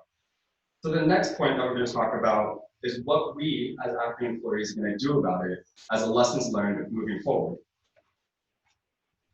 So the first goal, besides making sure we have cyber insurance, would be to, goal number one, strengthen energy sector cybersecurity preparedness by building an internal culture of security. So oftentimes there's a myth that security belongs to the cybersecurity professionals or the IT department. That is false. Every person in a company has a hand that they play in security. In addition to this, we are also going to secure our supply chain and our procurement practices by requiring some sort of certification, whether it's an 8582 memo or an ATO, that mandates that a commercial vendor has tested the network and they're compliant with industry standards. Goal number two is lead interagency and national policy efforts to promote information sharing to mitigate threats and vulnerabilities in the United States. Very much to his point, there are a lot of resources out there. There's our regulators out there, there's the FBI out there. We have to be proactive in our information sharing and engage with them continuously, whether it's our CISO having coffee with the FBI once a week and just saying, looking at what the threat landscape is, but to understand what attacks are out there. And if there is attack on one critical infrastructure, we understand the methodology that they use, and we can go ahead and protect our network from being compromised in a similar fashion. Goal number three is coordinate cybersecurity response and recovery by ensuring compliance with industry standards. So very much to your point again, that we need to be proactive and we need to have those incident response policies. We need to have those backup sites. We need to make sure our backups are clean and being backed up regularly. And we need to practice them and go through tabletop exercises and full-scale exercises with the FBI and DHS, and to make sure that when there's an incident does happen, we can identify it, contain it, eradicate it, and then recover our system. And finally, leverage industry research and best practices in our defense efforts to reduce risk. So one way to do that is there's a lot of industry-led projects and innovations and technologies out there. A lot of critical infrastructures are strapped for cash or resources, or they don't have the personnel that are highly skilled and highly qualified. And so you can engage within the industry and to find these partnerships and these projects and leverage those to defend your network in a layer of defense. So the last tool that I'm going to introduce to you is a cyber defense matrix. So a cyber defense matrix lists the 5 different NIST functions on the top-hand side, which is identify, so identify your vulnerabilities within the network, protect your different assets, detect when there's an intrusion or a cyber event, respond to that cyber event, and then last, recover. And then going down in the rows, you have your 5 different asset classes, which is devices, apps, networks, data, and users. The cells in green are a little bit proactive, which is identify and protect, and these are a little bit more reactive for when there is a cyber event that has hit your network. And so from this, you can make sure that you have a layered defense and make sure that your different assets are covered by the different technologies. So there's one technology on here, I think it's the Argonne National Laboratory, that has smart grids, and they have sensors that detect when traffic deviates away from the security policy or deviates from the standards set, industry standards. And with that, if we had that in place, we can then detect the exfiltration of data sooner rather than when it reached phase 4, and we were notified by the FBI and DHS. So this tool essentially is helpful to make sure that you've covered your assets. Yeah, so I definitely recommend every network to take a look at the tools that they have in place and make sure that they have a layer of defense so that an attack like this won't happen. Thank you. Well, if you were sleeping, you missed a bunch, right? Greg, you want to lead the comment on that? Sure. Again, I think you guys did a good job on laying it out. Definitely like the use of demonstration or cyber tool chain that laid out how the actor went through the whole phases and what situation might happen. Definitely good to key in on the supply chain. That's definitely a weakness that we see throughout investigations, intel reporting, everything else is a weakness in any company. One is on the human interface, injuries from like insider threat. Some right in there, you can do that. But the supply chain risk is definitely something that the FBI and I think all the U.S. government is trying to clamp down on to make sure companies are doing the due diligence to see who their supply chains are, if your legal counsel has gone through or reviewed any contracts, et cetera, to make sure that incidents like this scenario doesn't happen, where it wasn't necessarily anything that your company did, but the fact that that was introduced through a vulnerability in the supply chain. In terms of trying to do attribution to who the particular threat actor might have been, I liked your logic there, trying to compare different ransomware attacks and maybe try and label it to Iran. I know there's a limitation to the exercise and what you can do. Obviously, if this was a real life scenario, and FBI and DHS were working with you guys, we have different agencies, nonprofits, et cetera, that work with, have non repositories, or have just done analysis of different type of attacks that you reach out to and utilize to see and compare if that particular malware has been seen in another investigation, if U.S. intelligence community has reported on that, or Five Eyes partners might have information to that we could bring into bear to see whether or not we can try and bring more specific attribution. However, it is interesting that different type of ransomware was utilized, or you've seen different TDPs from Iran, and that kind of makes sense. If it's an example, it's kind of interesting. And again, I think it's kind of hard to lay down specifically who that threat actor might be, because you have, again, initially a attack, spear phishing campaign, which I think you see every nation state actor is specifically utilizing that approach to go after energy sector, SCADA, ICS, et cetera. So that's definitely something you see every single nation state actor. I won't go specific classifications involved, but that's definitely a first indicator of that. And then going into the actual ransomware and the monetary gain, you're again kind of seeing like different flavors of a type of cyber incident, because you wouldn't necessarily see China, Russia, Iran, or someone highlighting that they compromised or exploited your network by saying, here's ransomware, now you got a problem. They're going to want to sit on there. They want to passively collect everything they can, whether or not they're using that to advance their own technology, whether or not they may try to use that some kind of disruption in the future if we go to war with them, et cetera. And then there was some mention again of finding PI on the dark web, et cetera, or having that PI potentially being sold. Again, I haven't seen anything that really would relate that is those outcomes or those events are all together. And then again, can't comment too specifically on it, but having different nation state actors work together, not necessarily have seen too much of that per se. That doesn't mean that Rush or someone else may be hiring a criminal organization that is wrong, or vice versa, that would be either contracted out or being utilized to actually penetrate network. But usually our nation state actors have a lot of resources, they have a lot of sophistication, money backing them, that they probably would have to outsource that kind of activity.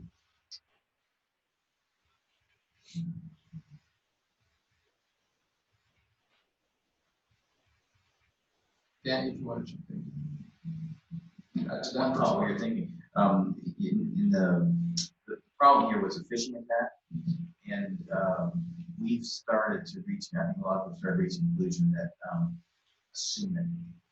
You can do a lot of things trying to drive down user error, but you're going to have it. So assume it and build around it. Anybody else on the panel would like to have a final word on that? Just that contacting FBI or CISA, any of those resources are free. Free, doesn't cost you, it's sort of taxpayer. Thank you. We won't even accept a copy. Ethical reasons. And Scott, do you want to add something? Say that to build on that, it's not if, it's when, right, with an attack. So I think all this preparation is great. And it is game 2 of the World Series tonight too. Yeah. Thank you. A good round of applause for the students in the panel, please.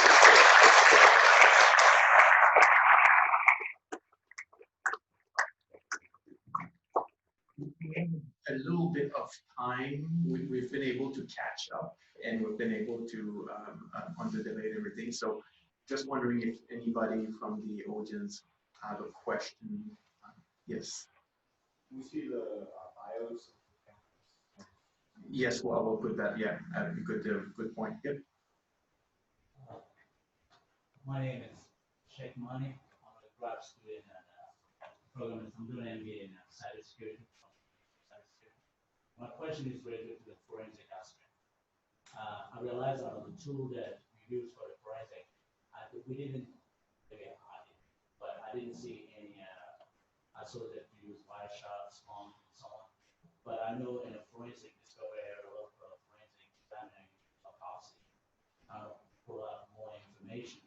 Wireshark, as far as Wireshark, that's a great job. But I think in a forensic, most of the forensic people use autopsy to go more into detail, taking down all the hash file, going out and analyze.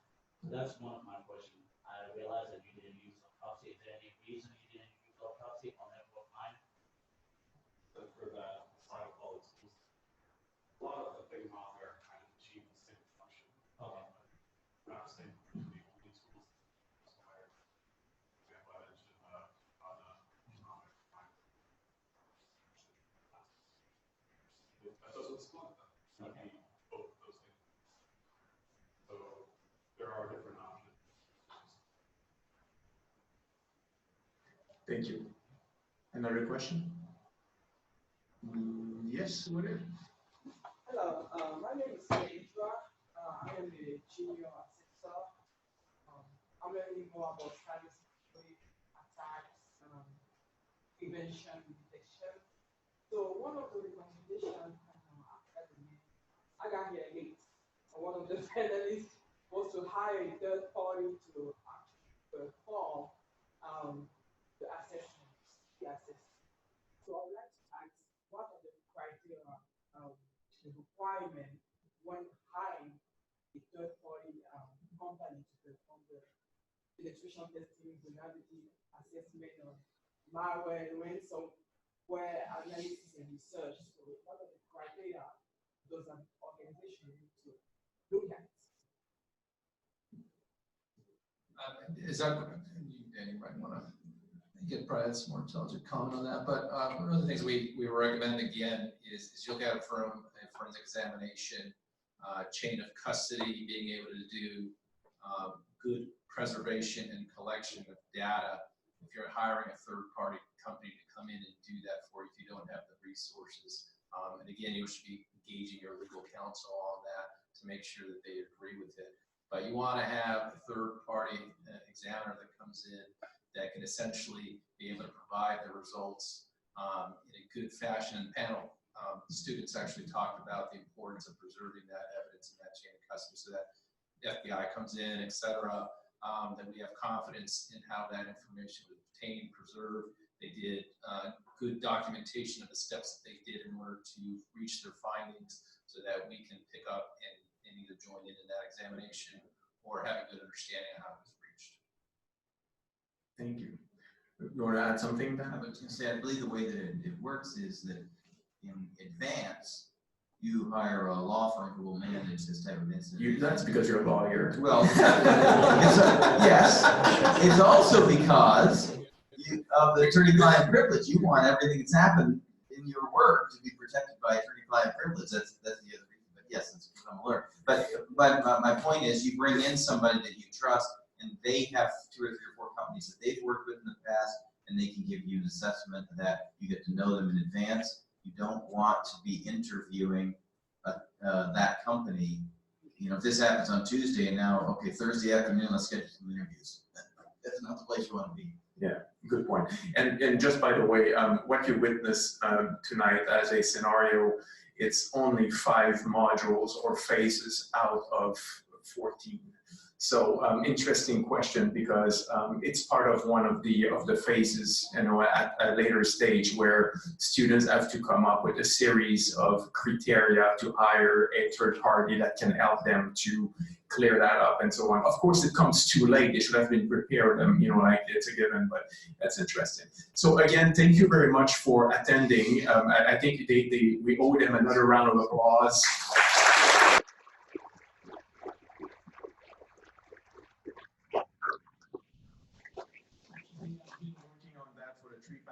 They had to turn in a paper of 1,500 words for each phases on top of those slides to brief the panel here before showing up.